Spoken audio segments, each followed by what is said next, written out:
Hello students, class 12 subject है आपका economics. Hope so आपकी स्टडी बहुत अच्छे से चल रही होगी, आप अपनी स्टडी को प्रॉपर कर रहे होंगे।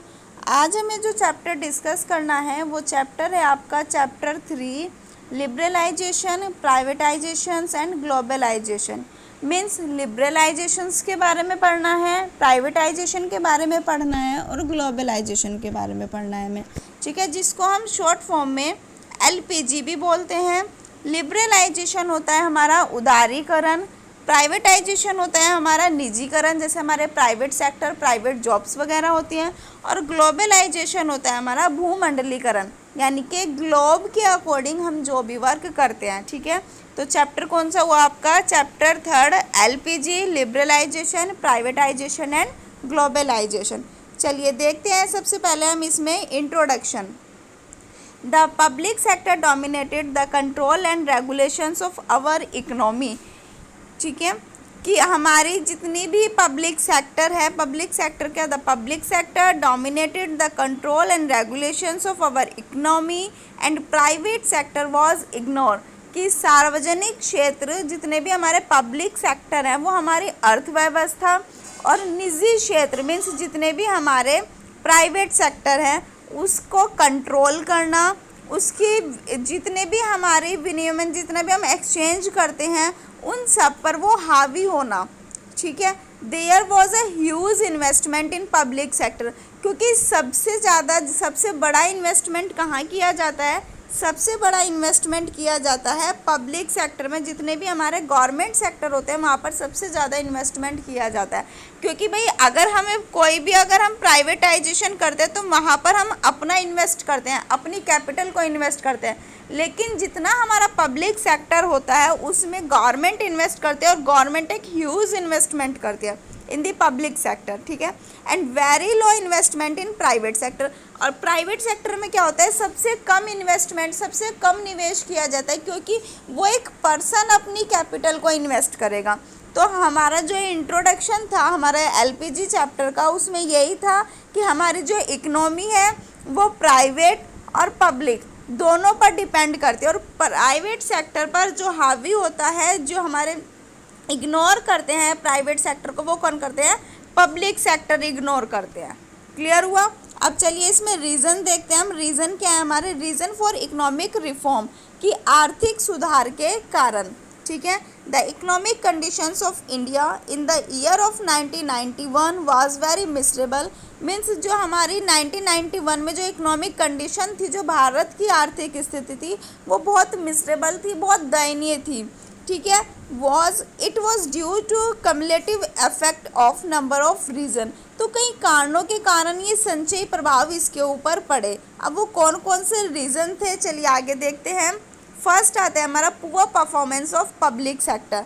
भाई जो हमारा पब्लिक सेक्टर है उसकी परफॉर्मेंस अच्छी नहीं थी, उनकी परफॉर्मेंस बेकार थी, पुअर थी, ठीक है, जिसके कारण हमें इकोनॉमिक रिफॉर्म झेलना पड़ा है। एक तरह से हमारा ये रीज़न रहा है, ठीक है। Deficit in balance of payment. Balance of payment means BOP, means भुगतान संतुलन में कमी। जो हमारा पेमेंट था वो उसका बैलेंस हमारा इक्वल नहीं रहा, उसमें कहीं ना कुछ कमी रही है, ठीक है।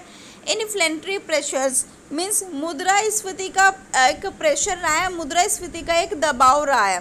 Fall in foreign exchange reserve, विदेशी मुद्रा का भंडार में गिरावट, यानी कि जितने भी हमारे फॉरेन एक्सचेंज रिजर्व थे उनमें गिरावट आनी शुरू हो गई। तो ये 4 रीज़न थे हमारे, किसके रीजन्स इकोनॉमिक रिफॉर्म के, कि आर्थिक सुधार के जो कारण होने थे वो हमारे ये वाले कुछ इकोनॉमिक रिफॉर्म थे जो मैंने अभी आपको बताए हैं। Poor performance of public sector, deficient in balance of payment, inflationary pressures, fall in foreign exchange reserve. Clear हो गया बच्चों? उम्मीद करती हूँ यहाँ तक आप सबको समझ में आ गया होगा। नेक्स्ट पर आते हैं। नेक्स्ट हमारा जो टॉपिक आता है, crisis of 1991 forced India for financial help from IMF and world bank. कि भाई जितना भी हमारा 1991 में जितना भी हमारा, जो भी हमारा संकट बोल सकते हैं हम, जो भी हमारी फाइनेंशियली हेल्प होनी थी उसके लिए हमें मजबूर कर दिया था, इंडिया को मजबूर कर दिया था किससे हेल्प लेने के लिए? IMF से और वर्ल्ड बैंक से। तो 1991 के संकट में भारत को IMF और विश्व बैंक से वित्तीय हेल्प लेने के लिए, फाइनेंशियली हेल्प लेने के लिए मजबूर किया गया था। चलिए आगे देखते हैं इसमें क्या क्या बताया गया है। To manage the economic crisis of 1991, Indian government approached the International Bank for Reconstruction and Development, IBRD, ठीक है, popularly known as World Bank and the International Monetary Fund, IMF। अभी बताया आपको कि IMF क्या है, International Monetary Fund, and received dollar billion loan. तो 1991 के आर्थिक संकट का जो मैनेज हमने किया है उसके लिए भारत सरकार ने, गवर्नमेंट ने, इंडियन गवर्नमेंट ने अप्रोच किया और डेवलपमेंट के लिए इंटरनेशनल बैंक से, है ना, इंटरनेशनल बैंक, विश्व बैंक से और अंतर्राष्ट्रीय मुद्रा कोष के रूप में, यानी कि जो हमारा IMF है, इंटरनेशनल मॉनेटरी फंड जो है, उसके रूप में जाना गया। और इन्होंने इससे ऋण के रूप में भी कुछ बिलियन को रिसीव्ड किया है, कि हमें एक लोन के रूप में आप कुछ डॉलर, कुछ बिलियन रिसीव्ड किया है, ठीक है, इंडियन ने, क्योंकि इन लोगों ने क्या करा है, वर्ल्ड बैंक ने और इंडियन मॉनेटरी फंड ने हेल्प किया। For availing the loan, these international agency accepted India to liberalise and open up the economic by. तो फिर उसके बाद क्या किया गया है, ऋण प्राप्त करने के बाद इन्होंने, इंटरनेशनल एजेंसियों ने भारत से उदारीकरण और अर्थव्यवस्था को खोलने की उम्मीद की, कि भाई अब आप अपनी इकोनॉमी को अच्छा कीजिए, क्योंकि आपको कुछ डॉलर भी मिल गया, इंटरनेशनल मॉनेटरी फंड से हेल्प मिल गई, है ना, ये सब चीज़ें। उसके बाद देखते हैं क्या क्या किया गया है। फर्स्ट पॉइंट आता है हमारा, removing reconstructions on the private sector. तो निजी क्षेत्र पर जो हमारे रेस्ट्रिक्शंस लगाई गई थी, है ना, उनकी वो सारी, सबको क्या कर दिया, रिमूव कर दिया गया। Reducing the role of the government in many areas. तो गवर्नमेंट के जितने भी कृषि क्षेत्रों, कई क्षेत्रों में जितने भी गवर्नमेंट की जो भूमिका थी, गवर्नमेंट का जो रोल था, उसको भी क्या कर दिया, कम कर दिया। कि ये नहीं है कि अगर हम प्राइवेट अपना कुछ कर रहे हैं तो उसमें भी गवर्नमेंट का रोल होगा, नहीं, उस चीज़ को हमने रिड्यूस कर दिया, कम करना शुरू कर दिया। रिमूविंग ट्रेड रिकंस्ट्रक्शंस, व्यापार प्रतिबंध हटा दे, कि भाई अगर किसी ने अपना पर्सनल बिजनेस किया है या अपना प्राइवेट कुछ से बिजनेस किया है तो उससे भी उन्होंने क्या कर दिए हैं, प्रतिबंध हटा दिए गए हैं, उसको भी हमने रिमूव कर दिया गया। क्लियर है। नेक्स्ट आते हैं, यहाँ पर क्या बताया गया है, देखो, India agreed to the conditions of World Bank and IMF and announced the new economic policy. तो भारत ने विश्व बैंक और IMF की शर्तों पर एक अनाउंस्ड किया है, एक घोषणा की है, किसकी, कि हमें नई आर्थिक नीति बनानी चाहिए। तो IMF और वर्ल्ड बैंक ने किसको अनाउंस किया है, द न्यू इकोनॉमिक पॉलिसी को, ठीक है। यहाँ तक क्लियर हुआ आपका। अब देखते हैं हम आगे न्यू इकोनॉमिक पॉलिसी में क्या कहा गया है। The new economic policy was announced in July 1991, कि भाई हमारी जो न्यू इकोनॉमिक पॉलिसी है, नई आर्थिक प्रणाली है, वो अनाउंस्ड की गई है 1991 इन जुलाई में। It consist of wide range of economic reform, इसमें आर्थिक सुधारों की विस्तृत श्रृंखला शामिल है। The main aim of the policy was to create a more competitive environment in the economic and remove the barrier to entry and growth firm.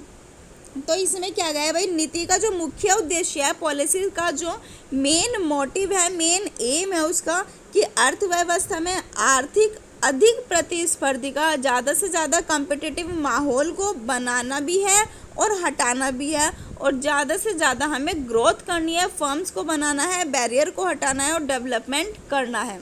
Clear हुआ। Next देखो यहाँ पर, the new economic policy can be broadly classified into two kinds of measures, कि भाई नई आर्थिक प्रणाली को मोटे तौर पर दो प्रकार से क्लासिफाइड किया गया है, दो प्रकार में इसमें वर्गीकृत किया गया है।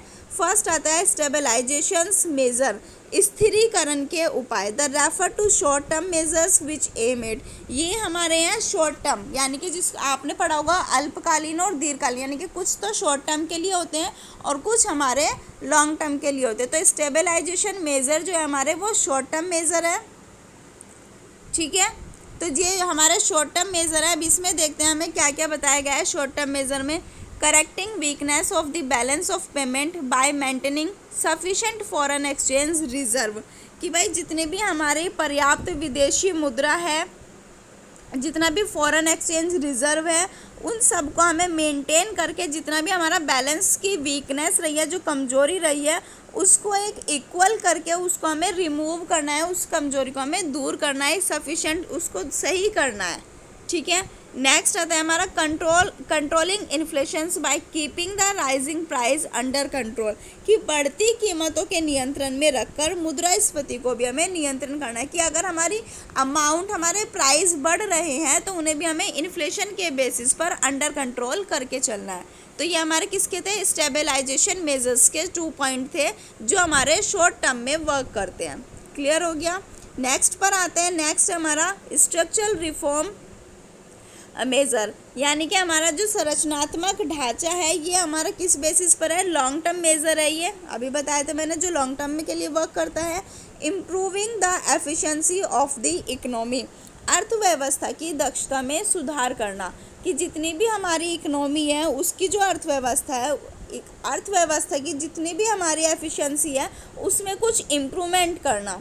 ठीक है, फर्स्ट पॉइंट हमारा ये था। सेकंड पॉइंट पर आते हैं, increasing international competitiveness by removing the rigidities in various segments of the Indian economy, कि भारतीय अर्थव्यवस्था के जितने भी हमारे विभिन्न क्षेत्र हैं, जितने भी हमारे क्षेत्र हैं उनमें कठोरता को हटाकर और इंटरनेशनल कंपटीशंस को बढ़ाना, कि हम अपना इंपोर्ट एक्सपोर्ट बहुत सब कुछ कर सकें। हमारी इकोनॉमी अगर अच्छी हो जाएगी तो हम अपना वर्क भी बढ़ा सकते हैं।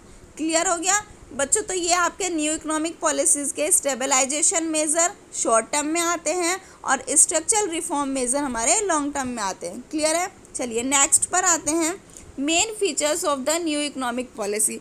तो हमारी जो न्यू इकोनॉमिक पॉलिसी है उसके जो मेन फीचर्स हैं वो हमारे 3 टाइप से बताए गए हैं। The government initiated a variety of policies which fall under 3 head. तो ये इसके सरकार ने कई तरह की नीतियाँ बनाई है जिसके 3 प्रमुख हेड हैं। फर्स्ट आता है आपका liberalisation, second privatisation and third है आपका ग्लोबलाइजेशन। मीन्स यही हमारा चैप्टर है, लिबरलाइजेशन, प्राइवेटाइजेशन एंड ग्लोबलाइजेशन। ठीक है, उदारीकरण, निजीकरण और भूमंडलीकरण। Out of liberalisation, privatisation and globalisation, the first 2 are policy strategy and the third one is the outcome of these strategy. Means हमारा जो उदारीकरण है, उदारीकरण, निजीकरण और वैश्वीकरण के बाद पहले 2 ये हमारे क्या रहे हैं, पहले ये 2 हमारे आपके ये 2 पॉइंट रहे हैं कि भाई हमारे जो उदारीकरण है, निजीकरण और वैश्वीकरण के बाद ये 2 हमारी नीतिगत रणनीतियां हैं, स्ट्रेटजी है ये हमारी, और तीसरी जो हमारी है वो इनका रिजल्ट है। जो तीसरी हमारी प्रणाली होगी वो इनका रिजल्ट होगा। तो लिबरलाइजेशन में हमारा क्या आता है, लिबरलाइजेशन देखो अभी बताया है इसमें, लिबरलाइजेशन, प्राइवेटाइजेशन और ग्लोबलाइजेशन। थोड़ा सा मैं आपको इनके बारे में बता देती हूँ कि लिबरलाइजेशन क्या होता है। लिबरलाइजेशन का मतलब होता है नो लाइसेंस, मीन्स आपको अपना काम करने के लिए कोई लाइसेंस की आवश्यकता नहीं है। ठीक है। अब प्राइवेटाइजेशन की बात करें तो भाई गवर्नमेंट जो है वो अपना बिजनेस कर रही है ना। तो गवर्नमेंट अगर कोई भी बिजनेस करती है तो वो अपना फ़ायदा देखती है, लेकिन उससे प्राइवेट सेक्टर का तो कोई बेनिफिट नहीं होता ना। तो प्राइवेटाइजेशन की अगर हम बात करें तो प्राइवेटाइजेशन के लिए हमें यहाँ पर अपना खुद का बिजनेस करना होगा। अगर गवर्नमेंट के जो बिजनेस हैं अगर वो फ़ायदा नहीं दे रहे हैं तो गवर्नमेंट को वो प्राइवेट सेक्टर को बेच देने चाहिए ताकि हमारा प्राइवेटाइजेशन अच्छे से हो जाए। ठीक है, प्राइवेटाइजेशन की डिमांड बढ़े, उसमें वर्क ज़्यादा अच्छे से किया जाए।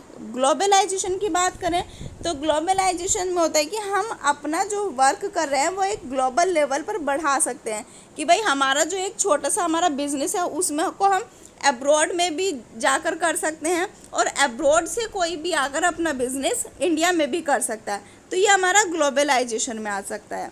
ठीक है, क्लियर हो गया यहाँ तक आपको। अब यहाँ पर आपका एक टॉपिक आता है लिबरलाइजेशन मीन्स उदारीकरण। तो prior to 1991 there were large number of government restrictions in India in the area of licence, import and export, trade dealing in foreign exchange ETC। तो भाई यहाँ पर अब हम क्या गए कि 1991 से पहले जितने भी हमारे जो विदेशी लाइसेंस थे। देखो यहाँ पर बताया गया है कि in India the area of licence import and export trade, कि भाई भारत में जितना भी यहाँ पर आयात और निर्यात, इंपोर्ट और एक्सपोर्ट जो किया जाता था वो व्यापार के लाइसेंस के क्षेत्र में भी था। और भारत में ये क्या था कि इसकी संख्या, भारत में इस चीज़ पर प्रतिबंध था, यानी कि यहाँ पर लागू नहीं किया जाता था।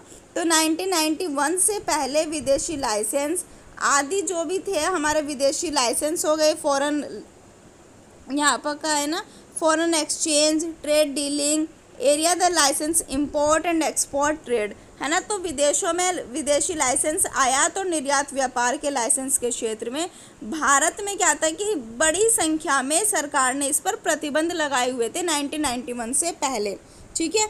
अब in July 1991 a package of economic reform was announced which market the beginning of process of liberalisation in India. तो जुलाई 1991 में आर्थिक सुधारों के कारण एक पैकेज को अनाउंस्ड किया गया जिससे भारत में उदारीकरण की प्रक्रिया की शुरुआत की गई है। तो यहाँ पर हमने 1991 में तो हमने इस चीज़ की शुरुआत कर दी, कोई रेस्ट्रिक्शन नहीं है, कोई रूल्स नहीं है।